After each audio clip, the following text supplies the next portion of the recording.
Welcome to Lost Relation Chronicles. I'm a 40-year-old man, and my ex-wife, who is now 39, and I were high school sweethearts.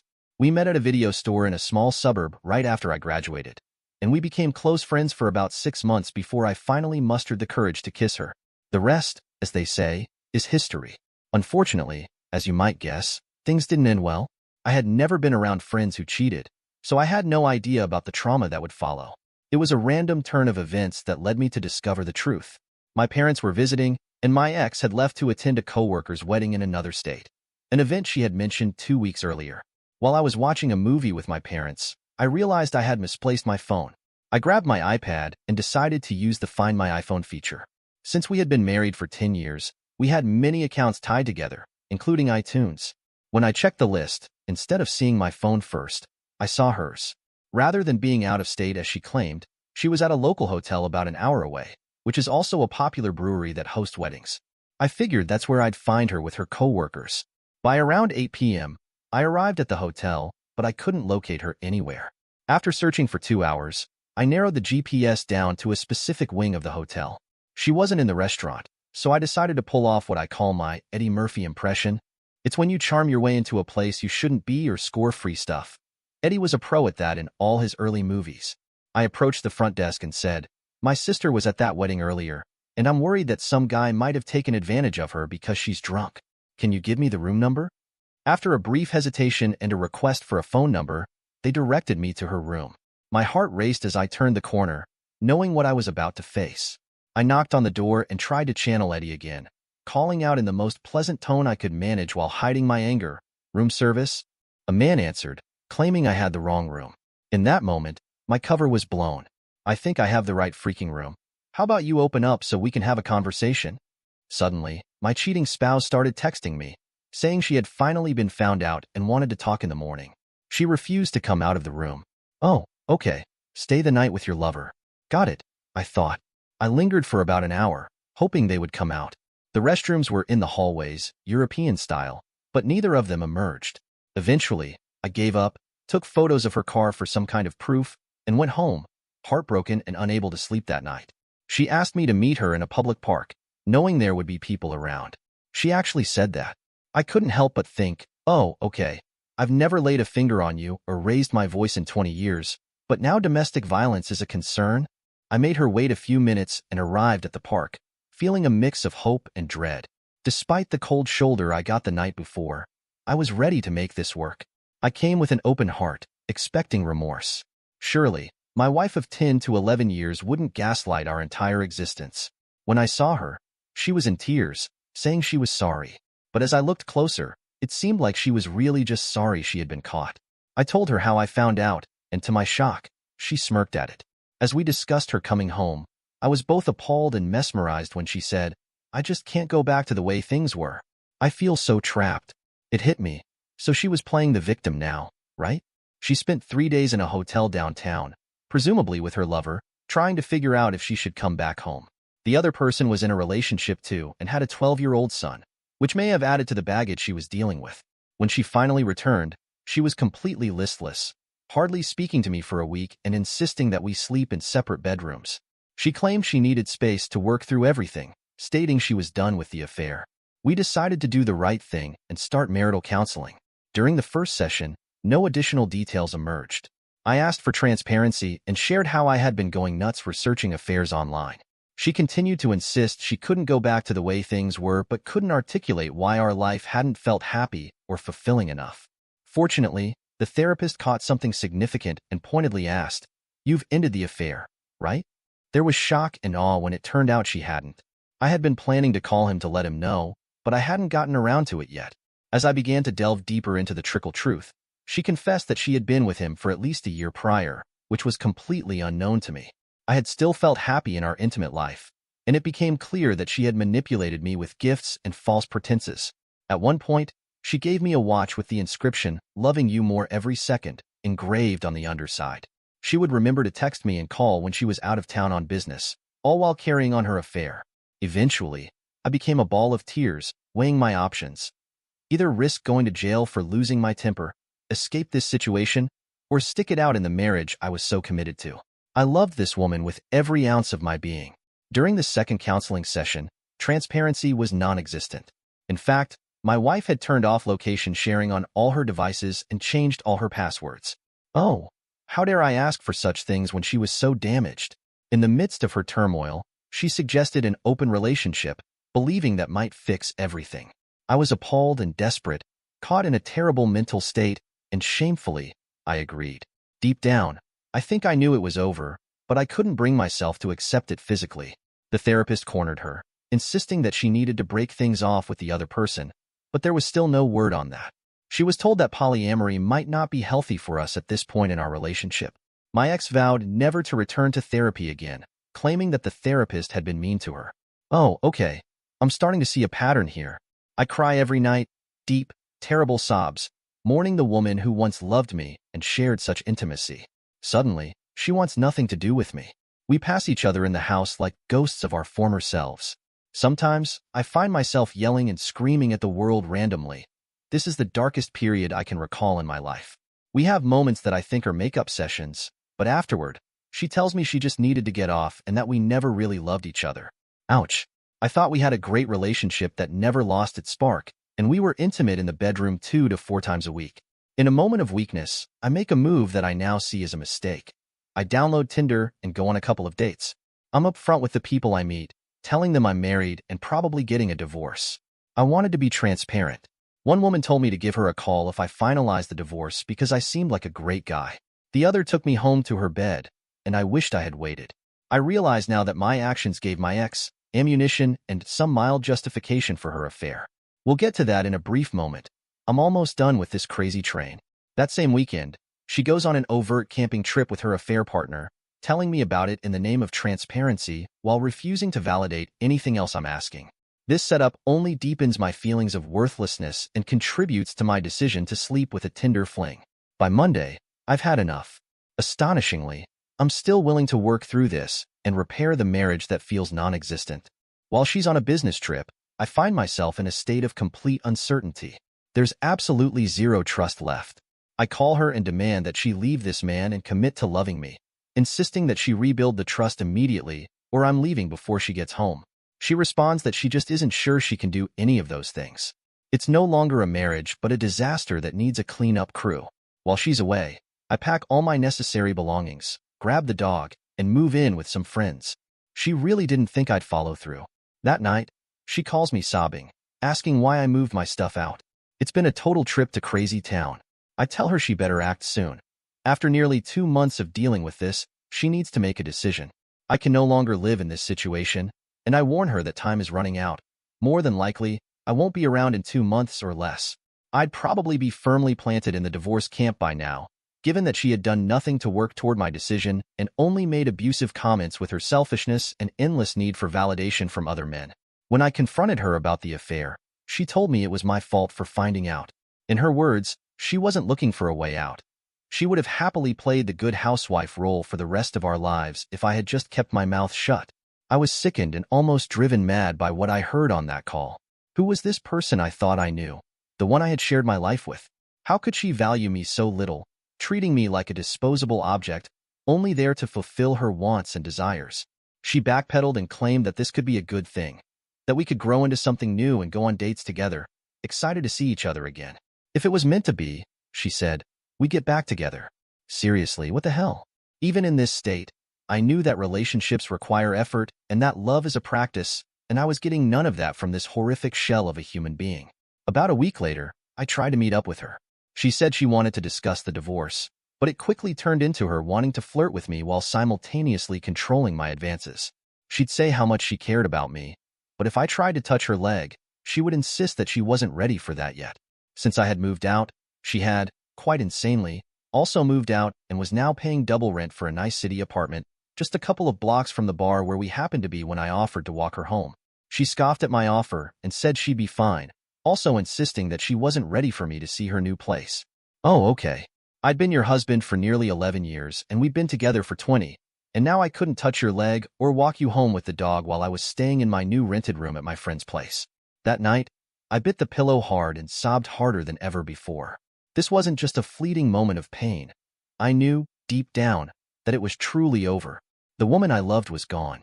Maybe the rose-colored glasses had finally lifted, but I understood it would be in my best interest to never interact with this person again and to cut her out of my life completely.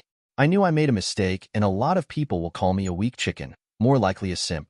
As my therapist and many others have told me, I was the lobster in a pot, oblivious to the red flags around me. I didn't see the warning signs when she belittled my friends or claimed her friends hated me. I ignored the alarms when she bought me clothes and paraded me around like a trophy. Oh, okay, maybe I'm kind of fit and handsome, but it felt more like a performance than love. I didn't notice the red flags when she started traveling endlessly for work, nor did I recognize the signs when I asked her how she truly felt or if there was anything I could do to make our relationship better. Part of it was the eyes of love blinding me, and part of it was her unpleasant manipulation that I couldn't see until now. Nothing was ever enough for her. Not my job, not the house we owned, not even the work I did on it. It was all a ruse that fit perfectly with my codependency. I wanted to fix things and be good enough for her, and she was skilled at creating disasters and dangling carrots just enough to keep me engaged. I wasn't looking for love to be reciprocated. I wanted to love her so fiercely that it would be enough for both of us. With my head finally clear, I resolved that divorce was inevitable. Given her erratic attitude, I knew I'd have to be the one to file all the paperwork. I wish I could end this mega rant here, but you've only seen the awakening so far. The claws are about to come out. We hadn't spoken in 3 weeks, and I felt like I was making the right decisions for my life. Surrounded by friends, I was moving forward and gaining clarity, finally realizing the trap I had been in. I had made a firm decision to not get back together with her. Then, just when I thought I was clear of the chaos, my wayward spouse reached out. We were supposed to meet for coffee to discuss the divorce and entangling paperwork, but she texted me saying she couldn't make it at the designated time. Instead, she told me to text her 2 hours later to meet up. Fine. I followed suit, jumping through more hoops. When I did reach out, she told me she was at the nearby family mountain cabin and invited me to come up for the week and stay with her. Oh, okay. So I should just cast aside all my integrity and the small amount of self-respect I had just discovered to jump back into the sack? Hell no. I declined the invitation, emphasizing the importance of working through the divorce process.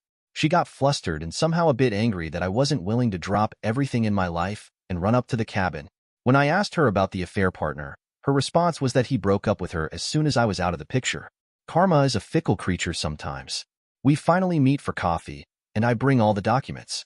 She starts gushing about how good I look and how well I seem to be doing. Nope. I'm freaking devastated. And this isn't a game to me, lady. What's up with that? We covered the details about splitting up the house, and she insists she's entitled to more than half. I'm not allowed to touch her $41,000, but as a compromise, I get to keep my business untouched, the one I've worked my tail off on for the last 10 years. I mention that I'll stay on her healthcare for the duration of the divorce, and we'll tidy this situation up as fast as possible. As I turn to leave, she pursues me to my car, murmuring about something. I spin on my heel and ask if she has anything to say for herself. Frantically, I'm searching for some remorse, perhaps a splinter of the person I thought loved me. What I get is a phrase more akin to a question than an answer. I'm sorry for what? I retort, for what I did. Her words trail off as if released by the smallest church mouse in Zootopia. It's a benign effort, devoid of genuine remorse, more like shell shock from being caught. In that moment, it's revealing. It lets me know that my assumptions were correct. She wasn't sad because of anything she did. She was just upset about losing me as an asset. With her cover blown and now one of those men back in her life, the one who would do absolutely anything for her. It was the only apology I would ever receive. She asks me what our narrative is going to be, and I pause, trying to discern her question. Yeah, like, what are we going to tell people? Are we going to say we just mutually decided to see other people or something? What's our story? Oh, okay. Holy crap. Yeah, our story. Well, you can say whatever you want, but I'm absolutely going to tell the truth to anyone who will listen. That's what happened. You broke my heart, you stepped out on our marriage, and now you want your cake too. I've had enough, and I don't need to create a story to feel better about myself. I turn and walk away, and as soon as I cross the street, a train comes, ending our conversation. I immediately get in my car and text all her family about the end of the marriage and why it happened. No, for real, we're talking Wolverine claws. I felt good about shutting the door, knowing there was no healthy way to patch things up and realizing it wasn't a healthy relationship in the first place. As the divorce process took shape, other tragedies began to fall my way. I was hit with a full double-barrel shotgun right before D-Day, about 3 months earlier, when my bitch of a wife was out on one of her trips for work or sensual affairs. Our house flooded on Super Bowl Sunday. I went to a friend's house and came home to find a half a foot of water in our garage. Supposedly, she was in Amsterdam where some field offices were, but when I called to tell her about the disaster, it sounded like she was right next door. Either way, she just starts yelling at me to fix it. Of course that's what I'm doing. Had I been smart, I would have run to Home Depot the last few minutes they were open and grabbed a sump pump to drain the driveway. Luckily, our garage was attached to a finished basement and was the lowest point on the property. However, water had totally invaded the garage and almost breached the step up to gain entry into the house. I call a friend who's a landscape architect and handy in kinds of ways. We fill sandbags until midnight, but record rain is thwarting us as we go. We've saved the property for a few minutes, but with record rainfall that year, it's about to crest through. We come up with an idea to siphon the water from the driveway into my basement utility room where the drain is. We grab 60 feet of garden hoses, and I start pulling with my lungs to draw the water over. It works. Besides getting a mouthful of groundwater, I get a nice steady stream flowing to the drain at gallons per minute. The driveway doesn't recede, but it doesn't overflow anymore. This gives me some time to bail calf-deep water around the house using a shop vac. I pull up about 5 gallons at a time and heave it over. We have one gutter leaking, and instead of going to the French drain, it's pouring into the driveway. I start filling a huge garbage can that has to be emptied every 3 hours, or it fills with rainwater. I'm soaked, I'm in the rain, and I've had no sleep for 24 hours. When I do sleep, I set an alarm to get up and bail to make sure no damage happens. The next morning, I fly to Home Depot and grab an electric pump. It literally saves the day. This tiny $50 or less pump diverts over 3,000 gallons of water in an hour. In about 3 hours, it's completely moved the water from the driveway down the street to run off. Yep, I had nearly 9,000 gallons sitting on my driveway, and knee-deep. The same day I go into work and see my landlord for the business. He runs a construction company, and I lament my tale. He immediately calls his disaster team and sends over industrial dehumidifiers to soak up any water from the drywall in the structure. I leave these running for a couple of days, and the pump is still going in the driveway. When my soon-to-be ex-wife comes home, she starts to tell me that I was stressing her out with this situation and that I should have waited to tell her when she got back. Oh, okay. Thought you'd want to know about possibly losing the house and almost causing $40,000 in potential damages. Then she proceeds to state that the pump in the driveway is so embarrassing and that if I don't move it, she will. Mind you, it's still raining. I'm still trying to flood the house, and my neighbors have even come over to offer help. I come home from a morning appointment and find the pump moved to the garage. What the F? Eventually, I get the gutters repaired, and it stops raining enough to let the water recede. About a week later, on the nose, I come down with an awful flu I can't shake. On any regular spring Saturday, I start taking in movies and resting. Mid-afternoon, my chest starts to really hurt and won't subside despite over-the-counter medication. I mention to my bitch of a wife, what's going on, and I think it's getting serious. Can't you take care of yourself? She replies. Well, I'm not driving you to the urgent care. She continues. I'll go with you, but I'm not driving. Fine. I'll drive myself to the hospital. Thanks for coming with me. That's so gracious of you, sweetie. I get to the ER at the hospital and get all checked in. When I arrive, they notice my oxygen has dipped a little bit, but nothing alarming. We wait for over 3 hours, and my chest is pounding. It's getting hard to breathe. My ex refuses to ask anyone to see me, so I stumble to the front desk and almost fall over. They say they'll get to me and put me in a wheelchair. Finally, someone comes and takes more vitals but doesn't really get to the root of the problem. I say, I think I have pneumonia. My chest hurts and I can't breathe. They downplay it and say, probably not, but move me to a stretcher in an unoccupied room. I wait for about another hour, and at this point, I'm really confused and barely breathing. My ex is just staring at me with dagger eyes and is totally unhelpful. I literally start yelling, help, someone help me, over and over again. Much to this woman's chagrin, I don't care. I feel like I'm dying. I am dying. After about 3 to 5 minutes of this, someone comes in, upset that I'm yelling but then agrees to look me over. It turns out my oxygen has dropped to around 50%, which is life-threatening on its own, and my blood has nearly turned septic. I have bacterial pneumonia. I most likely developed it when I swallowed that bit of groundwater in my mouth while saving the house. She never thanked me for that. In fact, she actually said she deserved more than half of the house and should probably just take it all. After being put on all kinds of fluids, they gave me a morphine drip to help with the chest pains. With comfort, I go in and out of consciousness, and as I peer up from the stupor, I catch her gaze. This soulless human being looks back at me with eyes that wish I would have died right there. Life insurance would sure be a huge boon to this woman. We had million-dollar policies. It was then that I spotted it, the major red flag.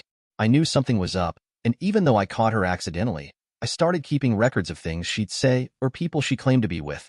They didn't add up, and in my heart, I knew something was off. The icing on the cake was that the rounds of antibiotics I would take, combined with the stress of the divorce, wiped out my gut bacteria. I would spend the next year finding out that I have small intestinal bacterial overgrowth, SIBO. Now, back to the divorce in progress. I think that backstory is important because, along with the previous conversations, it lays the groundwork for the events that would happen next.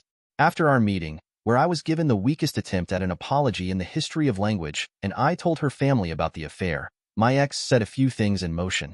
First, she made a point to tell acquaintances and her immediate family that I was a deadbeat, a non-contributor to the relationship, emotionally and financially.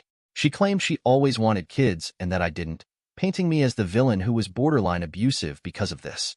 I still had to either explain the situation or cut people out of my life who wouldn't listen to my side of the story.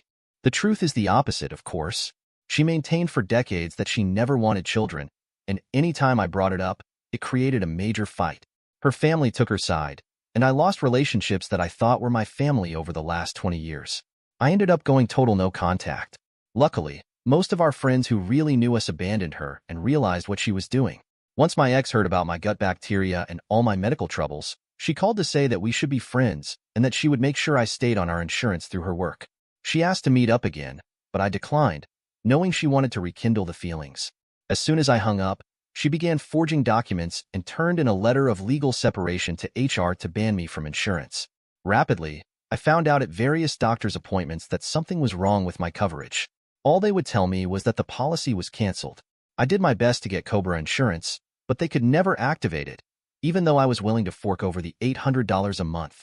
It was a nightmare paying out of pocket and calling back and forth. I would call my ex, and she would lament that she had no idea what was going on, further complicating the situation. Eventually, I got the right person at HR, and they informed me they couldn't set up Cobra because they were looking for the judge who supposedly signed the legal separation documents my ex submitted. Appalled and further devastated, I asked them to define exactly what they meant.